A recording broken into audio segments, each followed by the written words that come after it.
أعوذ بالله من الشيطان الرجيم بسم الله الرحمن الرحيم إذا جاء نصر الله والفتح ورأيت الناس يدخلون في دين الله أفواجا فسبح بحمد ربك واستغفره إنه كان توابا صدق الله العظيم.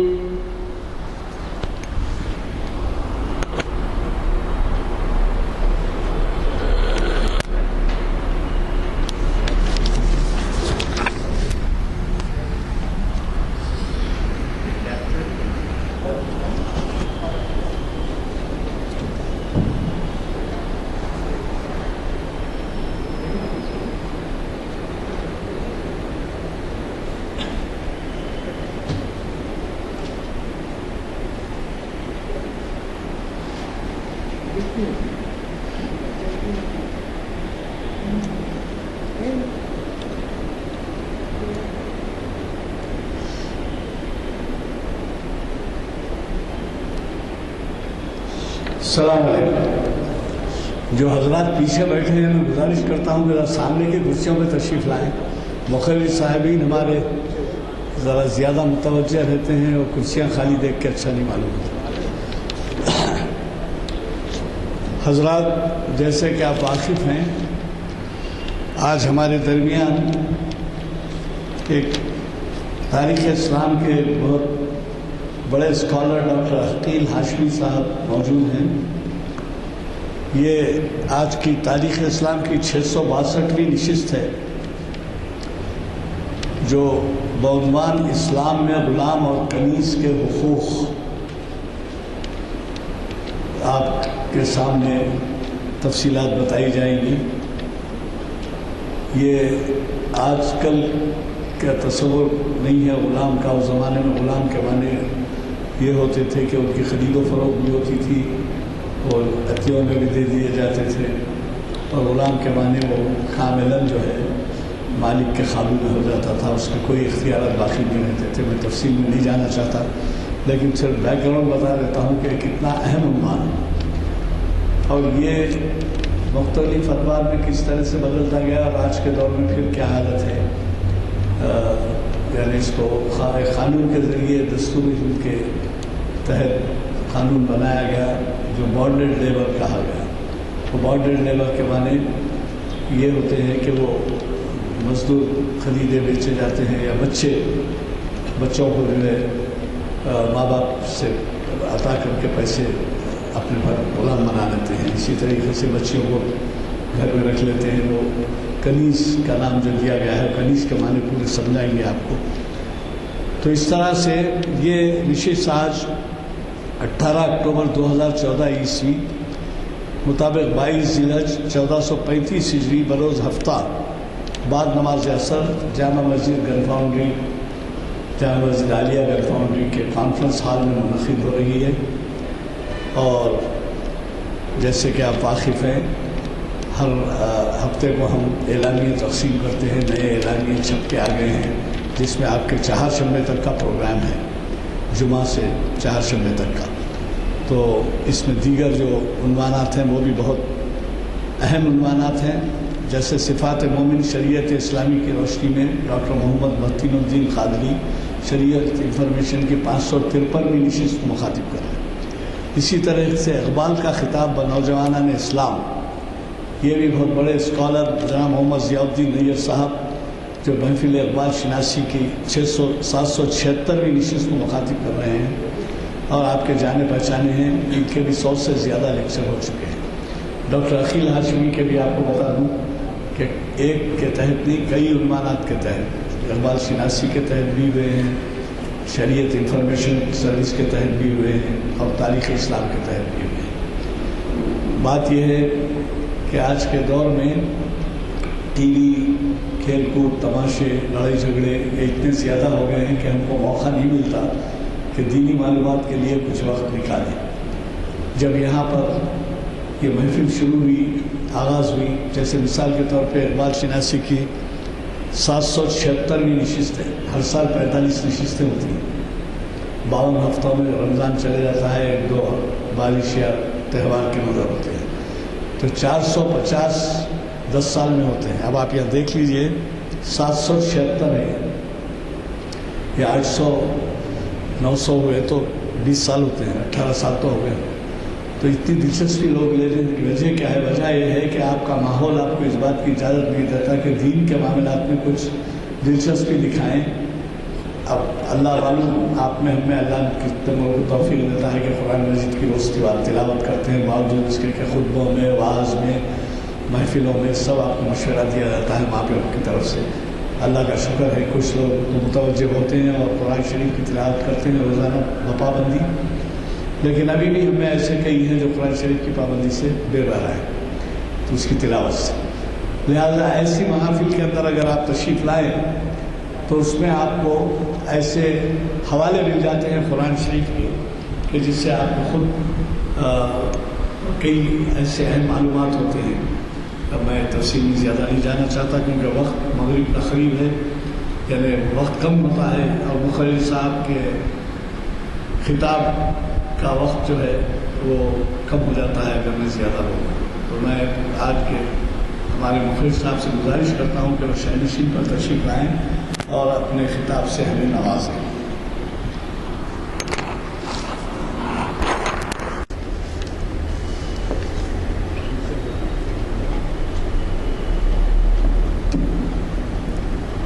السلام علیکم ورحمۃ اللہ وبرکاتہ۔ محترم بزرگوں اور دوستوں، تاریخ اسلام کی اس نشست میں جیسا کہ عنوان آپ کے سامنے ہے، اسلام میں غلام اور کنیز کے حقوق، یہ موضوع اپنے نزدیک کچھ اتنا اہم ہے کہ صدیوں پہلے سے شروع ہوا اور شاید آج بھی اس کا اثر باقی ہے۔ ابھی محترم غلام یزدانی صاحب سینئر ایڈوکیٹ نے اپنی گفتگو میں ابتدائی چند کلمات ہی میں اس طرف آپ نے اشارہ کیا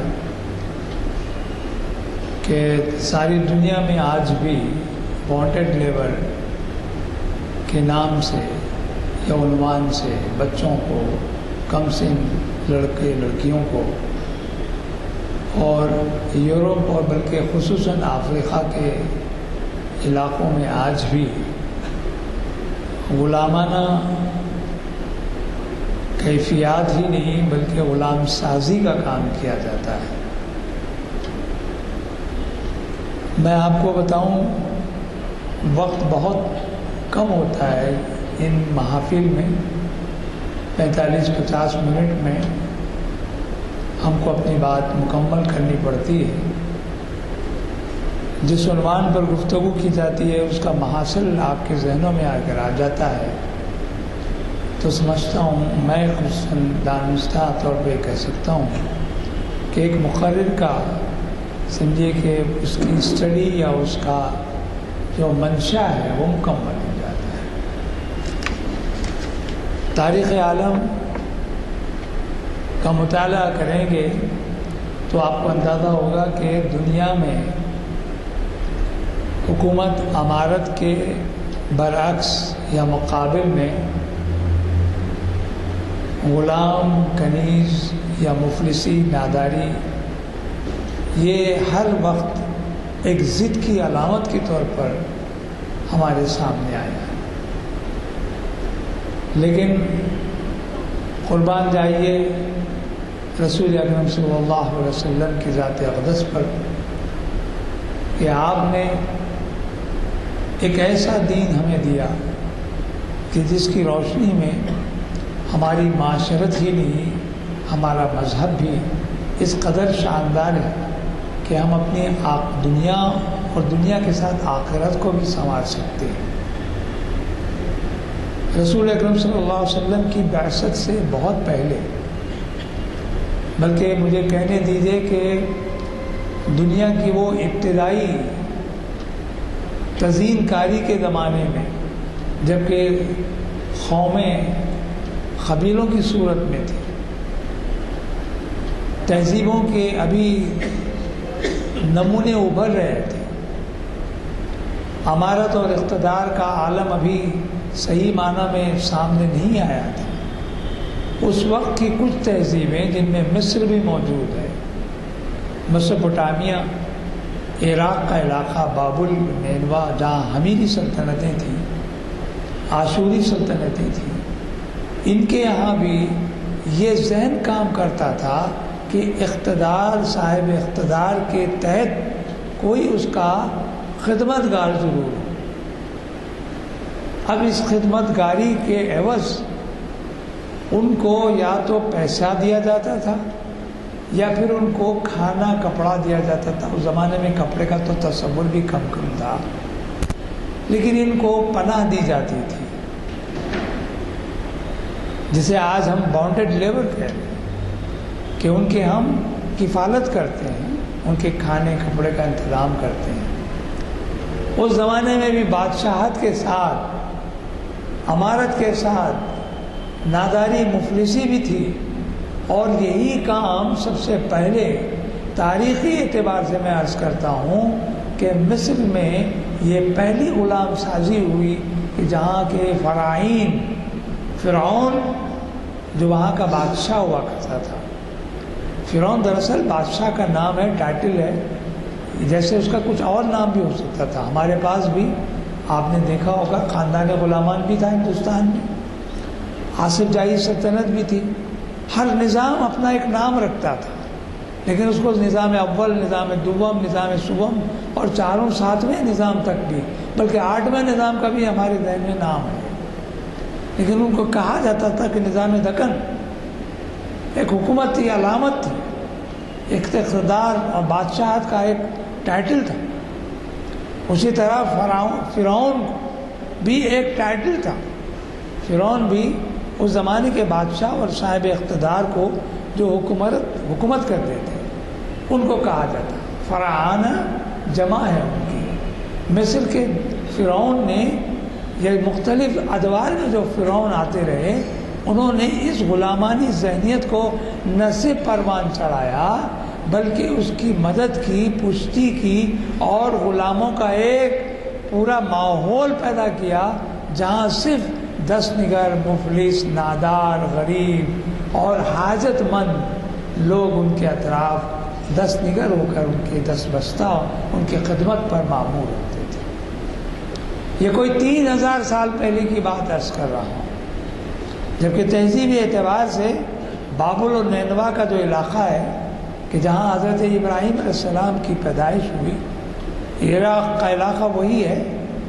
عراق کا علاقہ ایک مقام ہے، اسی مقام پر حضرت ابراہیم علیہ السلام تشریف لائے اور وہاں آپ کی پیدائش۔ اس مقام پر نمرود تھا، وہ بھی بادشاہ تھا۔ وہ چاہتا تھا، عمرا اس کے چاہتے تھے کہ اس کے 10 نگر رہیں لوگ اس کی خدمت پر ہمیشہ تیار اور مامور رہیں۔ یہ ذہن ہمارے پاس بڑا قدیم ہے، بلکہ ہمارے ذہنوں میں آج بھی یہ ہے کہ ہمارے اطراف اکناف ہمارا کوئی ماتحت ایسا ہو جو صرف اور صرف جی حضوری کرے، ہاں میں ہاں ملائے، نہ صرف ہاں میں ہاں ملائے بلکہ اپنی خدمت کے ذریعے اپنے آپ کو وہ خدمت مالک میں وقف کر۔ یہ وہی ذہن تھا جو قریب 3000 سال پہلے مصر کے فرعون نے اپنے طور پر یہ چیز شروع کی۔ آپ کو معلوم ہے کہ اقتدار جب حاصل ہو جاتا ہے تو اس میں جبر، شدت اور استبداد، ظلم، ستم، ہر طرح کی کیفیات کا اپوزٹ انداز میں، یعنی نرمی نہیں، رحم دلی نہیں، ہمدردی کی بات نہیں ہوگی، بلکہ اس کی پابجائی، اس کی خدمت کرنے کا جذبہ نہیں، بلکہ اسے خدمت لینے کا جذبہ اور ان کو دست نگر رکھنے کا جذبہ۔ نتیجہ یہی ہوا کہ ایک پوری قوم تیار ہو گئی۔ اور آپ کو مختصراً میں عرض کرتا ہوں کہ اگر آپ مصر کی تاریخ پڑھیں گے تو معلوم ہوا کہ وہاں ایک بڑی جلیل القدر ہستی بھی ان غلاموں کو آزاد کرانے کے لیے پیدا کی گئی۔ یہ اللہ تعالیٰ نے انہیں مبعوث فرمایا، اور وہ کوئی اور نہیں ہے، حضرت موسیٰ علیہ السلام۔ موسیٰ علیہ السلام مصر میں جو نادار و غلام پیشہ لوگ پیدا ہو گئے تھے، پیدا کیے گئے تھے، ان کی نجات کے لیے آپ تشریف لائے تھے۔ بنی اسرائیل مصر میں غلامانہ ذہنیت، غلامانہ زندگی گزارتے تھے۔ عزت نفس کا کوئی معاملہ نہیں تھا، عزت نفس تو دور کی بات ہے۔ ان کو اپنے اختیار سے، ان کو عظمت و بزرگی کے نام سے دور، اس قدر دور کیا گیا کہ ان کے ذہن کے کسی گوشے میں یہ لفظ نہیں آتا تھا کہ ہم میں بھی ایسے صاحب اقتدار اور صاحب بزرگ ہو سکتے ہیں۔ نتیجہ یہ کہ محکومیت اور حاکمیت کا ہمیشہ رسہ کشی کا معاملہ رہا۔ آپ کو واقعات تو سبھی آپ کو یاد ہوں گے کہ موسیٰ علیہ السلام نے بنی اسرائیل کے ایک غریب شخص کی مدد کرنے کے لیے ایک قبطی جو تھا اس کو آپ نے ایک تھپڑ رسید کیا تھا، جس کے نتیجے میں وہ فوری مر گیا۔ مار، بزرگوں کا مار، پیغمبر کا مار، وہ کہاں برداشت کر سکتا تھا؟ لیکن حضرت موسیٰ کو ایک خوف ہوا کہ کہیں اس قوم، اس زمانے کے قانون کے مطابق آپ کو شاید مواخذہ آپ سے کیا جائے، آپ کو طلب کیا جائے، آپ کو قانوناً گرفتار کیا جائے۔ اس سے آپ بچنے کے لیے آپ نے وہاں سے آپ نے اپنے راہ فرار اختیار کی اور پھر آگے چل پڑے۔ پھر حضرت شعیب علیہ السلام پاس پہنچے، اور ایک تفصیل اس کے الگ ہے۔ لیکن بات یہ بتانا چاہ رہا ہوں کہ فراعین نے مصر جو تھے، انہوں نے یہ غلام سازی کا کام کیا۔ اولین غلام ساز اگر کہلاتے ہیں تو وہ مصری اور فرعون ہے، فرعون کے عمرا اور اس کے درباری ہیں۔ یہ علت، یہ خرابی، یہ سمجھے کہ بدبختی، امارت کے ساتھ جو غربا کے لیے غیر معمولی ظلم و استبداد کا جذبہ تھا، وہ نہ صرف مصر تک محدود رہا، بلکہ مصر کی تہذیب بڑھتے بڑھتے جب زوال آمدہ ہوئی تو یہاں سے ایک تہذیبی تمدنی اعتبار سے، تاریخی اعتبار سے ہماری نظر یونان پر جاتی ہے۔ اور پھر یونان کے لوگوں کے پاس جو عقل کل سمجھے جاتے تھے، اپنی تعلیم و تربیت کے اعتبار سے، اپنی فلسفہ اور اپنی غیر معمولی سمجھے علمیت کی وجہ سے وہ ساری دنیا پر چھائے ہوئے تھے۔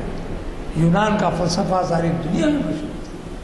لیکن افسوس تو یہ ہے کہ اس قابل قدر لوگوں کے یہاں بھی، اس فلسفے کے جاننے والوں کے پاس بھی، ان تعلیم یافتہ لوگوں کے نزدیک بھی پھر وہی کیفیت طاری ہوئی جس کو کہ غلام سازی کہا۔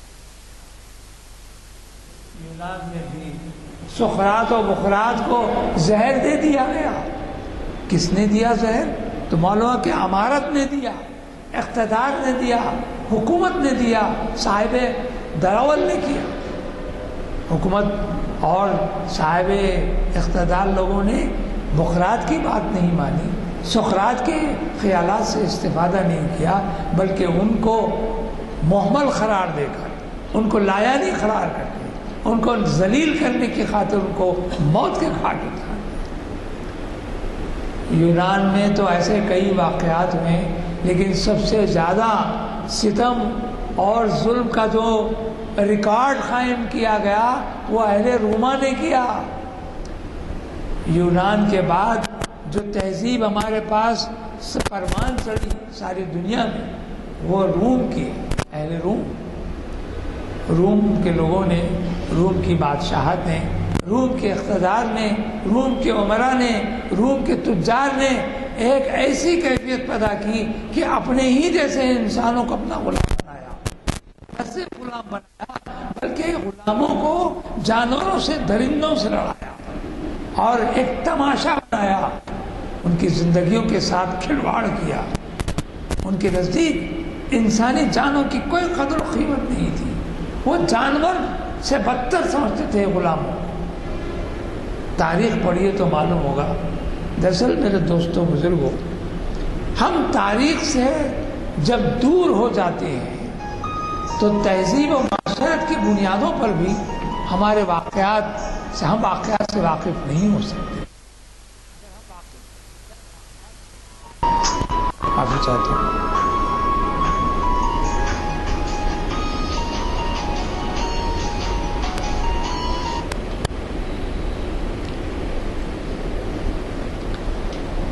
واقعات سے اگر ہم واقف ہوں تو آپ کو اندازہ ہوگا کہ اہل روما نے درندوں کے آگے انسانوں کو ڈال دیا.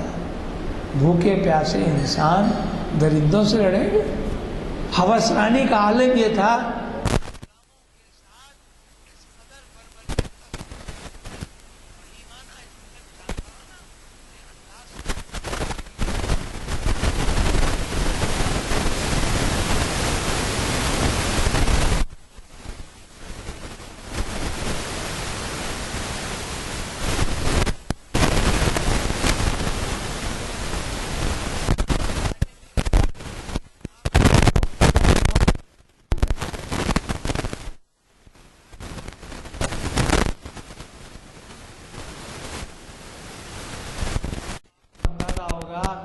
کہ ایشیا کے ممالک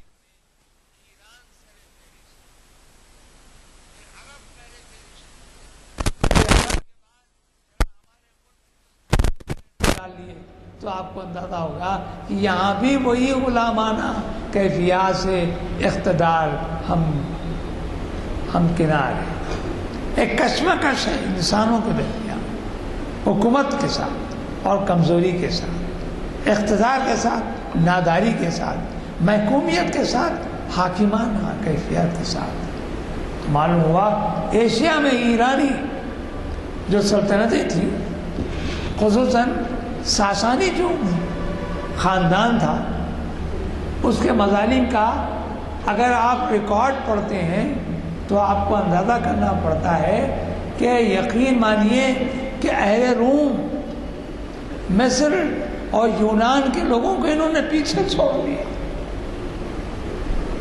تفصیلات اتنی زیادہ ہیں کہ ان کا اعادہ خود اس بات کی طرف آپ کو لے جائے گا کہ آپ معلوم کرنا چاہیں گے کہ انسان کو اس قدر کمزور اور نادار سمجھ کر اس کا استحصال کیا جاتا ہے، اس کا غلط استعمال کیا جاتا ہے، ان کی زندگیوں سے کھیلا جاتا ہے. لیکن ہندوستان میں بھی غور کیجیے تو یہاں بھی برہمنیت بھی جو تھی آپ کے یہاں، انہوں نے غلامانہ ذہن کو اس طرح فروغ دیا کہ اپنے سے کمتر لوگوں کو کم سے کمتر بنا دیا گیا اور خود کو اعلیٰ سے اعلیٰ سمجھا گیا. ذات پات چھوت چھات کا جو مسئلہ، شاید اگر تاریخ پڑھیں آج بھی، اگر آپ کہیں صحیح انداز میں تاریخی اعتبار سے اگر معلومات حاصل کریں تو معلوم ہوگا کہ ہندوستان میں آج بھی وہ ذہنیت کام کر رہی ہے. شودر غلام، چھتری غلام. حد یہ ہے کہ برہمن کے آگے بادشاہ وقت بھی سر جھکا دیتا ہے. مجھے اس کے بارے میں تفصیل سنانا نہیں ہے، میں صرف ایک پس منظر کے طور پر آپ کو بات بتا رہا ہوں کہ مصر ہو کہ یونان، ایران ہو کہ عرب اور پھر ہندوستان. عرب میں کیا تھا؟ عمرا دولت مند تجار. آپ کو معلوم ہے کہ کنیز اور غلام، کنیز جو عورتیں ہوتی تھیں ان کا استحصال کیا جاتا تھا جنسی انداز،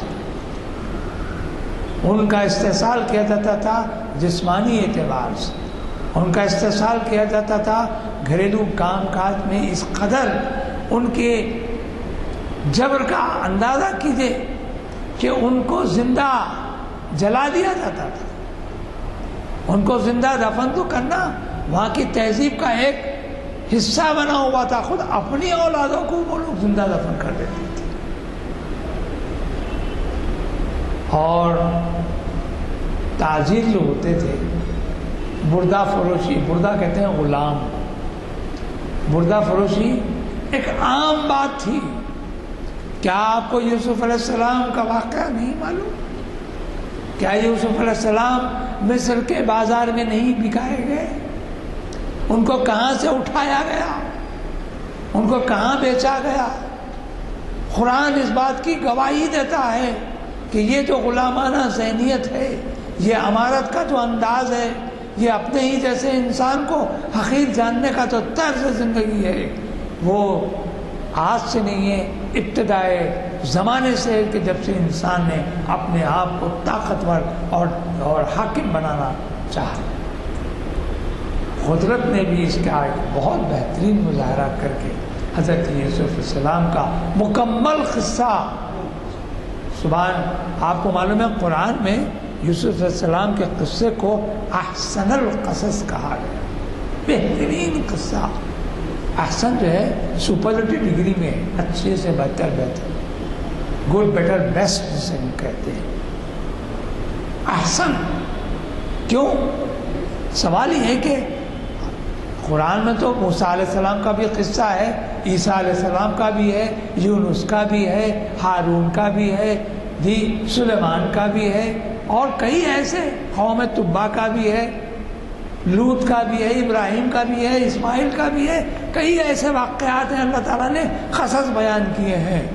لیکن یہ جتنے قصے بیان کیے گئے ہیں مختلف صورتوں میں، مختلف انداز سے چھوٹے چھوٹے، کہیں پوری طرح، کہیں بری طرح، کہیں مختصراً، کہیں مفصلاً. لیکن ایک قصہ حضرت یوسف علیہ السلام کا مکمل طور پر سورہ یوسف میں پروردگار نے مکمل بتایا ہے. انسانی عروج و زوال کی ایک کہانی بتا دی، اقتدار اور ناداری کا ایک مظاہرہ فرمایا پروردگار نے. یہ بتا دیا کہ یہ غلام اور یہ اس کا حاکم، یہ آقا، یہ مالک، اور اس کا یہ نوکر یا اس کا ملازم، جی یہ تفاوت انسانی انسان کے لیے گوارا ہو سکتا ہے، قدرت کے پاس اس کا کوئی داخل نہیں. کیونکہ پروردگار نے کہا ہے کہ سارے بنی انسان نو سب آپس میں ایک ہی جیسے. ہم نے سورہ نساء میں ابتدائی آیتوں میں آپ نے پڑھا ہوگا، سنا ہوگا، قرآن میں آپ پڑھتے رہتے ہیں ترجمے سے. پروردگار نے صاف اعلان فرمایا ہم نے ایک مرد و عورت سے ساری کائنات کی مرد و عورت کو پیدا کیا. اور اسی سورہ نساء میں پروردگار نے غلام اور کنیز کے حقوق کا بھی اعلان کیا ہے، مسافروں کے حقوق کا اعلان کیا ہے، ہمسایہ کے حقوق کا اعلان کیا ہے، رشتہ داروں عزیزوں کے حقوق کا اعلان کیا ہے. رسول اکرم صلی اللہ علیہ وسلم پر جب وحی نازل ہو رہی ہے تو بتایا جا رہا ہے کہ جب انسانوں کی طرح انسان ہے تو ان میں فرق و تفاوت مت کرو. یہ بھی تمہاری طرح انسان ہے، ان کا بھی عزت نفس ہے، ان کے پاس بھی عظمت و بزرگی ہے، ان کے پاس بھی عقل و دانش ہے، ان کے پاس بھی قوت و طاقت ہے، ان کو اپنے ہی طرح سمجھو. یہ اس وقت ہوا کہ جب رسول اکرم صلی اللہ علیہ وسلم مبعوث فرمائے گئے.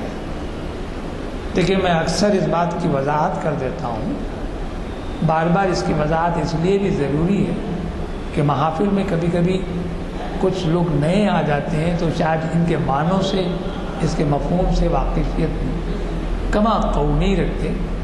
دیکھیے میلاد ایک لفظ ہے اور مبعوث ایک لفظ ہے. بعثت، میلاد کے معنی ہے پیدائش، پیدا ہونا. مبعوث ہونا مقرر کرنا یا ان کو فرستادہ جسے کہتے ہیں، ایک سمجھے کہ ذمہ داری کے ساتھ بھیجا جانا.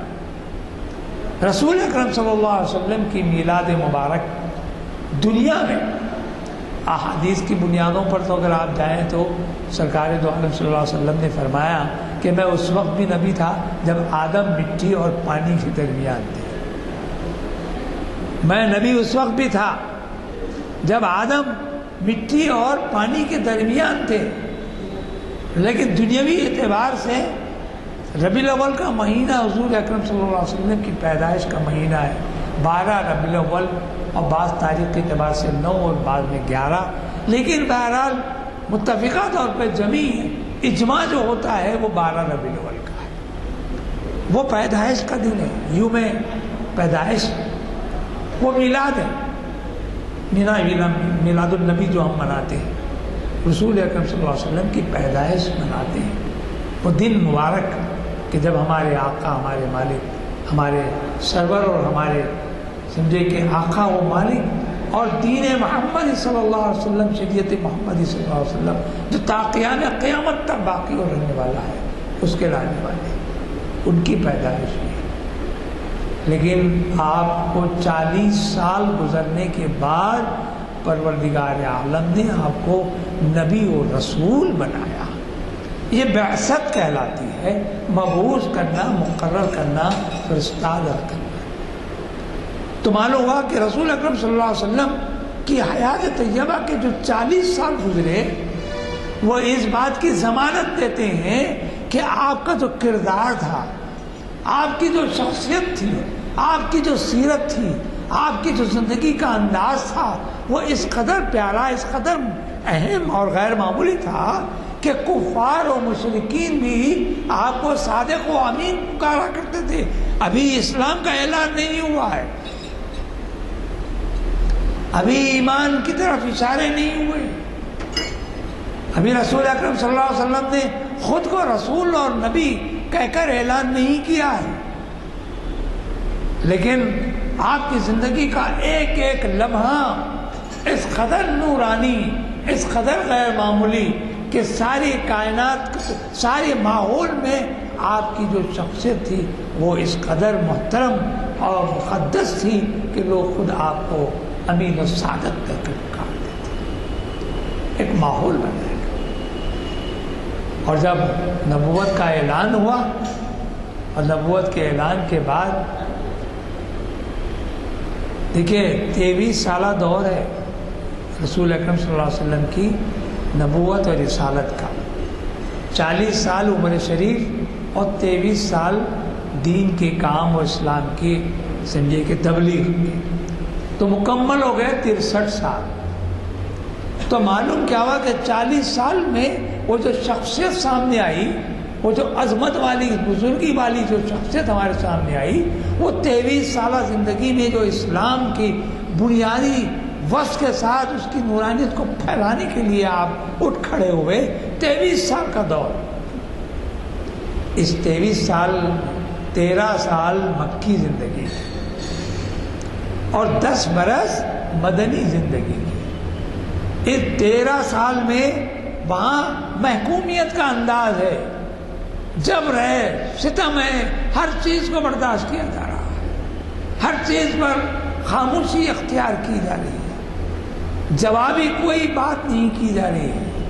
جوابی کوئی حملہ تو بہت دور کی بات ہے. جہاں بھی ہو رہا ہے معاملہ خاموشی کے ساتھ برداشت کیے جا رہے ہیں. لیکن ایک ٹرننگ پوائنٹ، ایک خط فاصل، ایک غیر معمولی ایک انداز جب ہجرت کا موقع آیا، رسول اکرم صلی اللہ علیہ وسلم نے مدینے میں ہجرت فرمائی. وہ ایک ایسا انقلابی نقطہ ہے کہ جس نقطے کا آغاز اسلامی اقتدار کا آغاز، اور اسی اقتدار میں سرکار دو عالم صلی اللہ علیہ وسلم نے جب مدنی زندگی کا آغاز فرمایا تو پہلے ہی سال آپ نے اعلان کر دیا، مدنی زندگی کے پہلے ہی سال، ہجرت کے پہلے سال، یاد رکھیے آپ نے فرمایا پروردگار کے حکم کے بموجب اب انسانوں کے درمیان کوئی تفاوت، کوئی فرق و امتیاز برقرار نہیں رہے گا، اور کوئی غلام اب غلام نہیں پکارا جائے گا، کوئی کنیز یا باندی کہہ کے بلائی نہیں جائے گی۔ یہی نہیں بلکہ غلاموں اور کنیزوں اور باندیوں کو بھی آپ نے حکم دیا کہ اپنے آقا کو مالک اور آقا کہہ کر نہ پکارا یا نہ بلایا جائے۔ یہ پہلا سال ہے، جبکہ آپ کو پتہ ہے کہ عرب کے جو تجار تھے، امراء تھے، دولت مند اہل دول تھے، حاکم تھے، اقتدار اور بڑے بڑے شیوخ تھے، قربان قریش کے سردار تھے، ان کے پاس ایک جمعیت ہوتی تھی، سووں سے سینکڑوں غلام ہوتے، اور جس سردار کے پاس زیادہ غلام ہوتے وہ زیادہ بڑا کہلاتا تھا، عظیم کہلاتا تھا۔ اور عالم یہ ہے کہ ایک ایک کے پاس سووں سے غلام اور کنیز ہوتے تھے، اور ان کا استحصال یہ ہوتا تھا کہ ان کو پوچھنے والا، ان پر رحم کرنا تو دور کی بات ہے، ان کی زندگی کو صحیح طور پر گزارنے کا بھی ان کو اختیار نہیں دیا جاتا تھا۔ چنانچہ جب مکے میں رسول اکرم صلی اللہ علیہ وسلم نے اسلام کا اعلان فرمایا تو پہلے مسلمان ہونے والوں میں یہی غربا تھے، یہی مساکین تھے، یہی غلام تھے کہ جنہوں نے آقا کی آواز پر لبیک کیا۔ کیوں کہ وہ لوگ اپنے مالک اور اپنے آقاؤں سے اس قدر دل برداشتہ، اس قدر مخالفانہ ذہنیت پیدا کر چکے تھے کہ وہ چاہتے تھے کہ اس میں آزادی مل جائے۔ رسول اکرم صلی اللہ علیہ وسلم نے اسلام کی روشنی میں سورہ نساء کی ابتدائی آیتیں پڑھیے تو آپ کو اندازہ ہوگا کہ پروردگار نے اعلان فرما دیا کہ مساکین پر، ہمسایوں پر، اپنے پاس پڑوس پر، رشتہ داروں پر ان کے ساتھ صلہ رحمی کا طریقہ اختیار کرو، اور غلاموں اور کنیزوں کے ساتھ بہت ہی مربیانہ، بہت ہی رحم دلانہ انداز سے ان کے ساتھ سلوک کرو۔ اس کا نتیجہ یہ ہوا کہ عمراء اور قریش کے سرداروں نے کہا کہ ہیں یہ کیسا مذہب ہے جو ہمارے غلام کو ہمارے ساتھ کھڑا کرنے کی کوشش کر رہا ہے۔ آگے جانے کے بعد آپ کو یاد ہوگا کہ کہنے والے نے کہہ دیا کہ ایک ہی صف میں کھڑے ہو گئے محمود و ایاز، نہ کوئی بندہ رہا اور نہ کوئی بندہ نواز۔ محمود بادشاہ وقت ہے، ایاز اس کا غلام ہے، لیکن نماز کی صف میں جو پروردگار کے حضور جب کھڑا ہوتا ہے انسان تو آقا و مالک کی حیثیت سے نہیں کھڑا رہتا بلکہ بندہ خدا کی حیثیت سے کھڑا ہوتا ہے، اور بندے کے معنی خود غلام کے، اس کے غلام پروردگار کے غلام، عبد مانے غلام، عبداللہ اللہ کا غلام۔ اور یہ غلام ایسا غلام ہے جو اپنے آقا کی کوئی حیثیت کو برقرار نہیں رکھتا، جب پروردگار کے حضور اس کے سامنے کھڑا ہو جاتا ہے۔ یہ مساوات کا انداز، یہ انقلاب آفرین قدم صرف اسلام ہی کی وجہ سے اٹھ سکا۔ تہذیبیں اس بات کی گواہی دیتی ہیں کہ نہ یونان میں یہ بات آئی، نہ مصر میں اس بات کی طرف اشارہ ہوا، نہ روم میں اس بات کی طرف کوئی خیال کیا گیا، اور نہ ہی ہندوستان اور ایران میں اس کی طرف کوئی اشارہ کیا گیا۔ عرب کے امی رسول نے، رحمت اللہ عالمین نے ایک ایسا انقلاب آفرین قدم اٹھایا کہ تاریخ اس بات کی گواہی دیتی ہے کہ اس دن سے آج تک، آج بھی ہو سکتا ہے کہ غلامانہ ذہنیت کام کرتی ہو، لیکن صحیح معنی میں آج غلام کا سد باب ہو چکا ہے. کوئی اس کو برداشت نہیں کر سکتا کہ کوئی غلام ہو اور کوئی اس کا آقا کہلائے. آزادی غلامی ہمارے پاس بہت بڑا اقدام، بڑا کارنامہ ہے. رسول اکرم صلی اللہ علیہ وسلم کے کئی غلام تھے. اس زمانے کا جو مزاج تھا، تہذیب و تمدن کا جو ایک اثاثے کے طور پر ساتھ چلنے والی کیفیت جو تھی کہ ہر گھر میں جو ملازم ہوتے ہیں ان پر اختیار اور ان پر جبر اور ان پر ظلم اور ان پر ستم کرتے ہوئے اپنے خدمات کا استعمال کرتے تھے. اسلام نے ایک لخت غلامی کو ختم نہیں کیا، کسی حد تک اس کی اجازت دی. تابع ایک اجازت ہے مختصراً، لیکن کب؟ جبکہ وہ خود غلام اس قدر اپنے آپ کو اپنے آقا سے مربوط کر لے اور اس کی محبت میں خود بھی آگے بڑھ جائے تاکہ اس کی غلامی میں برقرار رہے اور خود آزاد بھی ہو جائے. رسول اکرم صلی اللہ علیہ وسلم کے تاریخ کے اعتبار سے 63 غلام تھے. آپ نے سب کو آزاد کر دیا. آزاد اور تو اور میں آپ کو وہ نام بتاؤں جو رسول اکرم صلی اللہ علیہ وسلم کے غلام ہیں، لیکن وہ واحد صحابی رسول ہیں کہ جن کا قرآن میں نام آیا ہے، ذکر نہیں نام آیا ہے. حضرت ابوبکر صدیق کا نام نہیں آیا، حضرت عمر فاروق کا نام نہیں ہے، حضرت علی کی طرف کوئی اشارہ قرآن میں نہیں ہے، حضرت عثمان غنی کا نام نہیں ہے، عبد الرحمن بن عوف نہیں ہے، ابو عبیدہ بن جراح نہیں ہے، زید نہیں. لیکن ہاں زید بن حارثہ کا نام موجود ہے. سورہ احزاب پڑھیے. سورہ احزاب میں پروردگار نے رسول اکرم صلی اللہ علیہ وسلم کے اس منہ بولے بیٹے حضرت زید بن حارثہ کا نام نام کا اعلان فرمایا پروردگار نے. سورہ احزاب شاید آیت 37ویں آیت ہے. یہ زید بن حارث کون ہے؟ حضرت حارث کے بیٹے ہیں. حضرت حارث کی اہلیہ ہے، وہ بھی مسلمان. اور اسی زمانے میں ایک اور غلام ہے، بلال حبشی کا نام آپ کو یاد ہونا چاہیے.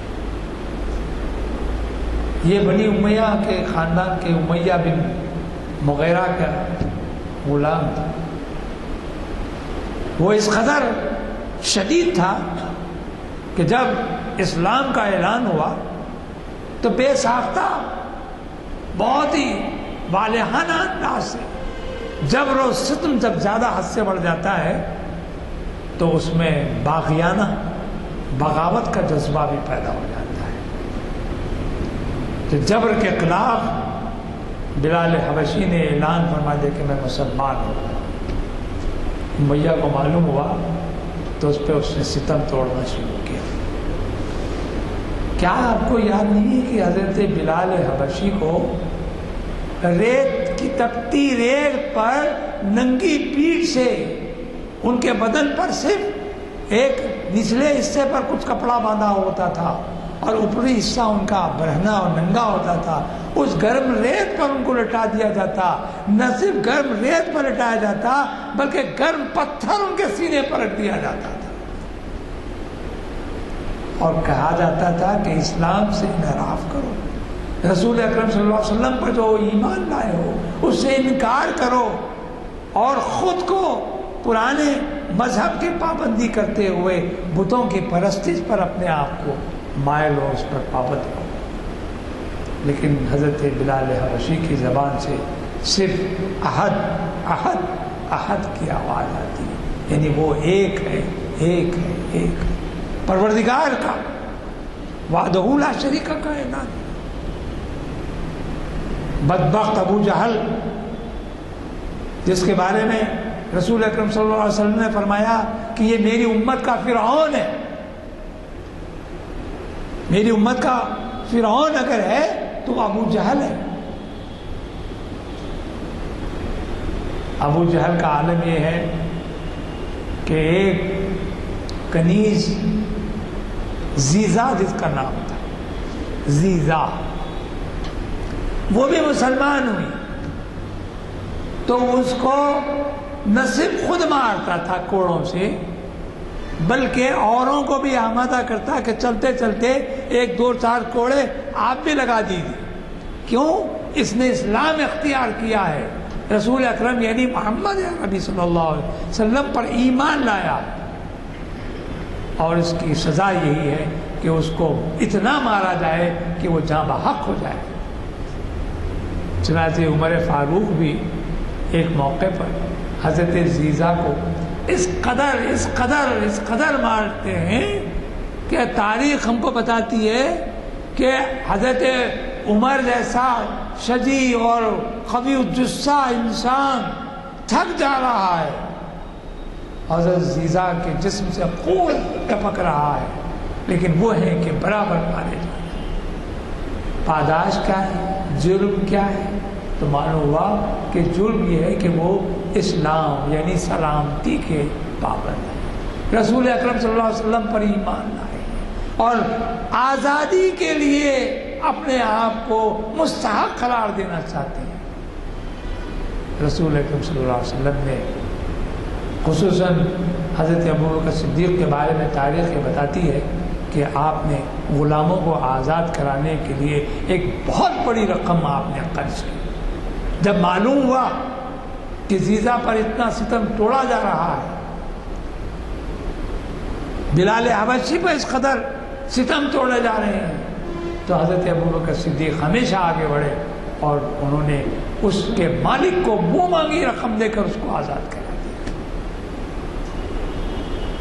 اسلام ایک عجیب ایک غور کیجیے کہ ہماری تاریخ خصوصاً اسلام ہمارا اس قدر اہم ہے کہ اس کا مطالعہ اگر آپ کریں گے تو آپ کا اندازہ ہوگا کہ آج ہم جس ماحول میں رہتے ہیں یہ ماحول ہمارے لیے کوئی نیا نہیں ہے، لیکن آج بھی اس حقیقت کا اظہار کرنا ضروری ہے کہ حق کو حق کا ہے اور حق کا اعلان کرنے میں پس و پش نہ کریں.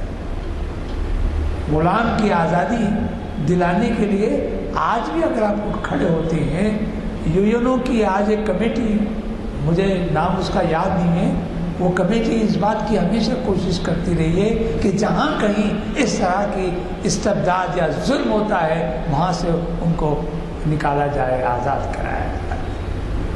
اسلام کا سب سے بڑا کارنامہ یہ بھی ہے، رسول اکرم صلی اللہ علیہ وسلم نے یہ فرمایا کہ اگر کوئی شخص غلام کو آزاد نہیں کروا سکتا ہے تو خود غلام بھی اپنی خدمتیں کر کے، مشقت کر کے، محنت کر کے اس گھر میں جس کے گھر میں وہ غلام کی حیثیت سے اپنی زندگی گزارتا ہے کچھ پیسے جمع کر کے اپنے مالک کو دے دے اور کہے کہ اس رقم کے عوض تو مجھے آزاد کر دے.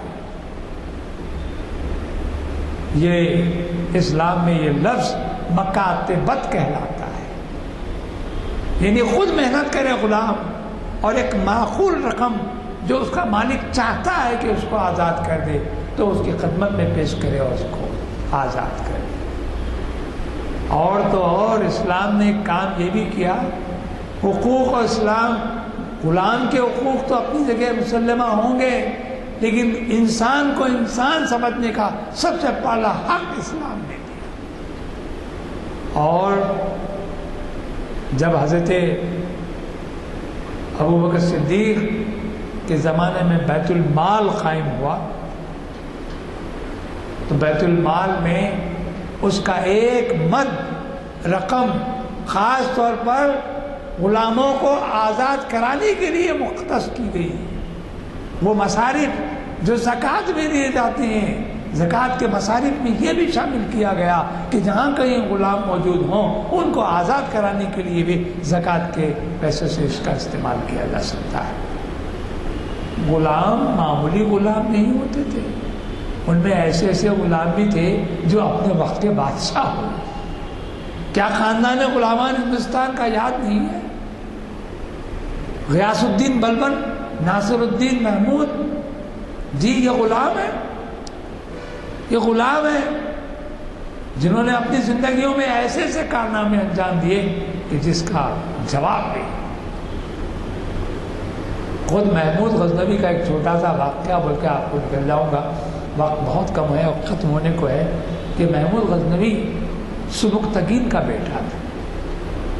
سبکتگین کے کئی غلام تھے، محمد غوری کا بھی غلام تھا، قطب الدین ایبک جو ہندوستان میں سب سے پہلے اسلامی سلطنت کا قائم کرنے والا غلام ہے۔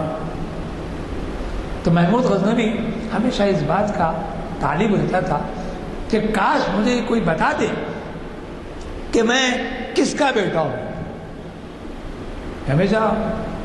اور غلام اس کے سامنے، ایاز اس کے ساتھ رہتے تھے، تو ایاز ہمیشہ اس بات کی طرف اشارہ کرتا تھا کہ صاحب آپ کی خدمت میں تو میں موجود ہوں، لیکن مجھے ایک دن ایسا دیجیے کہ جب میں آپ کے ساتھ رات میں آپ کی خدمت نہ کروں، میں اپنے لیے چھٹی چاہتا ہوں ایک دن جمعرات کے دن۔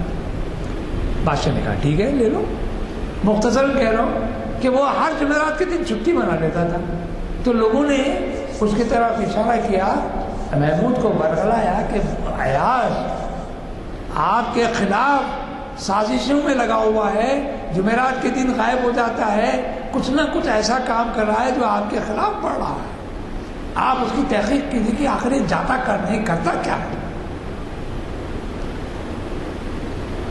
محمود بھی ذرا فکر مند ہوا۔ میں جب پہنچا ایک دن رات میں تو کمرہ بند ہے اور غلام کی آواز آ رہی ہے ایاز کی، رو رہا ہے، گڑگڑا رہا ہے، بول رہا ہے کہ اے اللہ تو میری وہ حیثیت کو میرے ذہن سے فراموش مت کر کہ جب میں تیرا غلام تھا، آج میں محمود کا غلام۔ یہ اس کی حقیقت ہے کہ پروردگار کے غلام بننا اہم ہے، اور سب سے بڑی اہمیت یہ ہے کہ اسلام نے غلام اور کنیز میں جو فرق تھا اس کو مٹا دینے کا غیر معمولی کا مان چل دیا ہے۔ وصلی اللہ تعالی علی خیر خلق محمد وعلیہ وصحبہ اجمعین برحمتک یا ارحم الراحمین۔